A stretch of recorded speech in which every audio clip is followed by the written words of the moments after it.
如果你看到你家门把手上插着这种小广告，是不是潜意识觉得又有人上门发传单了？如果你真这么想，那你可就大意了。我叫酱汁，是一名女小偷，每天的工作就是将传单卷成一个圆筒形状，卡在住户的门把手上。等过个1-2天后，我会回来检查我的传单，如果传单还在，说明住户已经好几天没回来过了，那么这一家就成为了我的目标。东风小区4号楼201是我今天的目标。门把手上的传单是我3天前放在这儿的，已经过去了3天，传单依旧保持着3天前的模样。我戴好帽子口罩，然后从包里拿出工具，熟练地打开了房门。这是一个标准的单间公寓，我轻轻关上房门，然后开始打量屋子里的布局。屋内里透着一股清香，卫生间里摆满了各种化妆品，鞋柜里放的都是高跟鞋，可以断定住户是位独居女性。既然是女性，我的首要目标自然是首饰，毕竟在这个年代很少有人会在家里放现金了。我打开床头柜的抽屉，从里面翻出了一条项链、2枚耳钉和1枚戒指，都是纯金的。我全部打包放进了口袋里，随后我关上抽屉准备撤离，可当我刚走到门口，竟听到了钥匙开门的声音。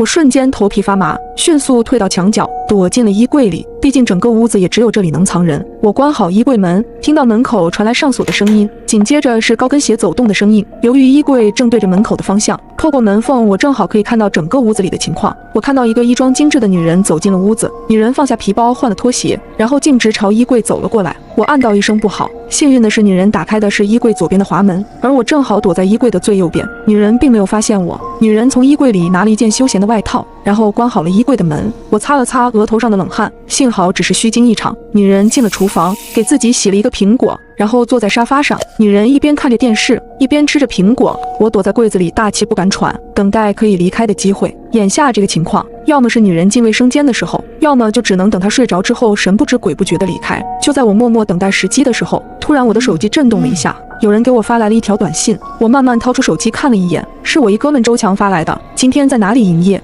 有没有好的客户？给我介绍几单。周强跟我是同行，我俩经常互相分享客户。我赶紧给周强回了一条短信：客户回家了，我被困在屋子里。很快周强又发来了信息：你被客户抓现行了。没有，我躲在衣柜里，客户目前还没发现我。我用手机透过衣柜门缝拍了一张现场的照片发给了周强，接着我又把自己所在的住址也发给了周强。周强回复了一句：马上到。女人将没吃完的苹果扔了，然后起身走到酒柜跟前，取出2个酒杯，倒了2杯红酒。我看后一愣，为什么是2个酒杯？而且我还看到她向其中一个酒杯里倒入了安眠药，1整瓶安眠药。女人将2杯酒放到茶几上，然后看了看手表，她似乎是在等人。就在这时，我听到了敲门声。我本来还在想会不会是周强，女人慢慢打开了房门，门口站着一个中年男人，并不是周强。男人